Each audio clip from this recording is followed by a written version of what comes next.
The recently concluded assembly elections in the three North Indian states of Rajasthan, Madhya Pradesh, and Chhattisgarh have thrown up results that have been on predictable lines.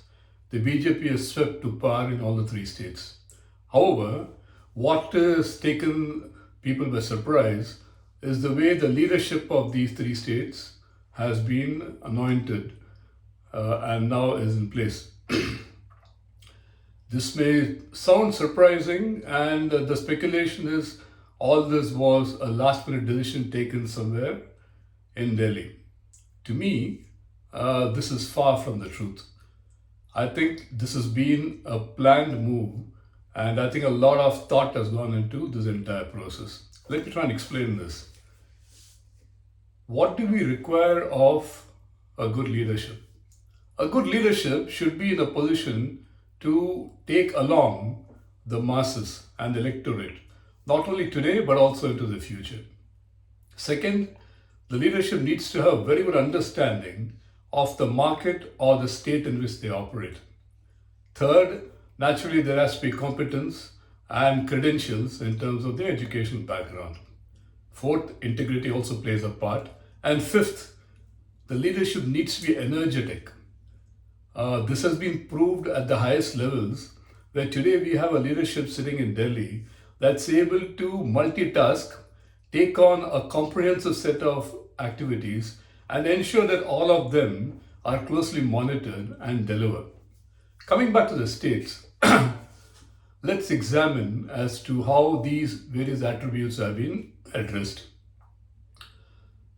The incumbent chief ministers now are people who have grown up the ranks of the party. They've started at the lowest levels, associated themselves with the RSS, and now have come to this particular pole position. In the process, they have endeared themselves to many of the other associates of the party. They've also developed a lot of relevant contacts which they will require as assistance and help moving forward. Second, in terms of a requirement into the future, the BJP also is looking at people who can attract and win over the electorate, not only today but also into future elections. Today, if we see, other than the Prime Minister and maybe a couple of chief ministers in certain states, there is no leader with a mass appeal. Consequently, the pressure falls on these two or three people to then try and take the party along and enable its crossing the winning line in all the various states. The party probably seeks to now institutionalize this process. This will require leadership propping up at various levels, in various states and various geographies, so that they can play their individual roles and collectively they enable that one party to sustain itself at the center. This is a remarkable achievement. And if you take the incumbent in Madhya Pradesh, he's a gentleman who has worked in the RSS and taken on minor assignments and operated with a level of diligence and integrity. He has been a quiet worker in the background and over time has endeared himself to a lot of people. He's been observed carefully. He has taken on assignments where he has delivered, and therefore he has now won over the confidence of the leadership. Now, he will be in a position to, now that he is the chief minister, take on various assignments and agenda, diverse set of objectives, and then address them systematically with his two associates who have come in as deputy chief ministers, and then the council of ministers who then sit below. Below them you have the legislators, and then you have the standard workers. Other than all this, a significant achievement of the party is to trigger enthusiasm and interest at the lowest levels. How has it done this?